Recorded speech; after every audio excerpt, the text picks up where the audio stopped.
কে বেশি স্বাধীন, গুহা মানব নাকি আধুনিক ফ্ল্যাট বাক্সের অধিবাসী? মানুষ কি স্বাধীন নাকি পরাধীন? মানুষের শ্রেষ্ঠত্ব কি প্রকৃতির বন্ধন থেকে মুক্ত হওয়ার চেষ্টায় নিজেরই তৈরি সেকলে বন্দী হওয়া, নাকি সৃষ্টির শুরু থেকে এক চলমান প্রক্রিয়া যেখানে সমীকরণ একটাই, শুধু চলকের মানগুলো বদলে যায়?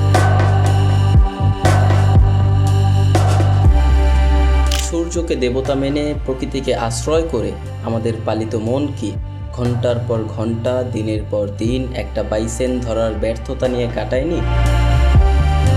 প্রকৃতিতে বসবাস করেই প্রকৃতির নিষ্ঠুরতাকে আমরা ভোগ করিনি?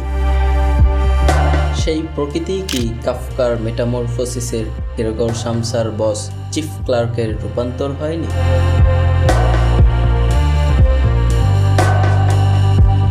পেটের ক্ষুধায় যৌবন বিক্রি করে যাওয়া আবু মিয়ার বছরের একটি মাত্র ছুটিও শেষ হয়ে যায়, কিন্তু তাকে বাঁচতে হয়, তাকে স্বপ্ন দেখতে হয়, তাকে আশা রাখতে হয়, নিজেকে সান্ত্বনা দিতে হয়। বছরের পেছনে বছর যেমন, তেমনই ছুটির পেছনে ছুটি সে তো আছেই। কেননা মানুষের মন বড় ঘাতসহ, একবার আশা ভঙ্গ হলে আবার সে কোমর বাঁধে।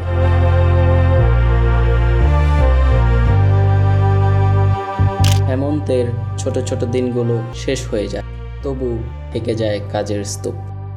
সেগুলোকে সরিয়ে রেখে চোখ কসলাতে কসলাতে স্ত্রী জমিলার চিঠিতে দেখতে পারে পুকুর পাড়ে আলো ছায়ার খেলা, উঠানে পরন্ত রোদের যাই যাই ভাব, বনবাদারে পাখপাখালির কলরব।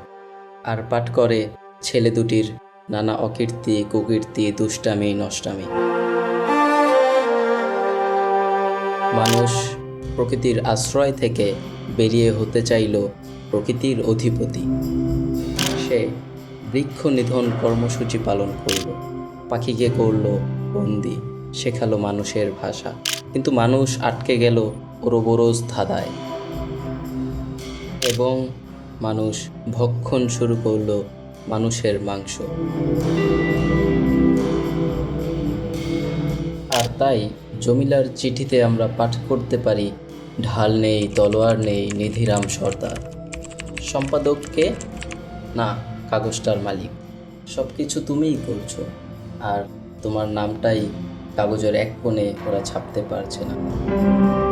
কলকাতায় তুমি এডিটরি করছো, সত্যের অনুরোধে শুধু ভাবিসাবদেরই নয়, এপাড়া ওপাড়ার ছোট বড় বউগিন্নিদেরও এ কথাটা বলতে হয়েছে।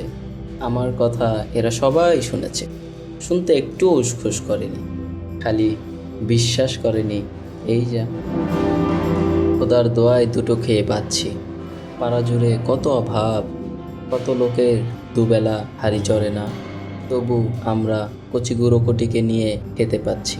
কিন্তু ওগো, শুধু কি খেতে পাওয়াটাই সব? তুমি সাংবাদিক, তুমি সারা দুনিয়ার খবর রাখো, শুধু একটা মানুষের মনের খবর রাখার বেলাতেই বুঝি তোমার ভুল হয়?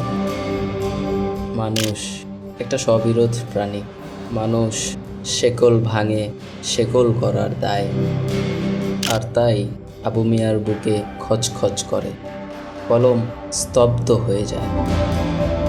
পাশের জেলে বন্দি ছেলে মেয়েদের সাথে সাদৃশ্য খুঁজে পায় নিজের সন্তানদের প্রতিচ্ছবি। তাদের পরাধীনতাকে আঁচ করে। মেয়ের উদাসীন চাউনি তার সামনে ভেসে ওঠে। মেয়ের খাঁচা থেকে বের করে দেয়া পাখির মুক্তির স্বাধীনতায় আবু মিয়া দেখতে পায় মেয়ের বন্ধন ছেড়ে পালিয়ে যাওয়া।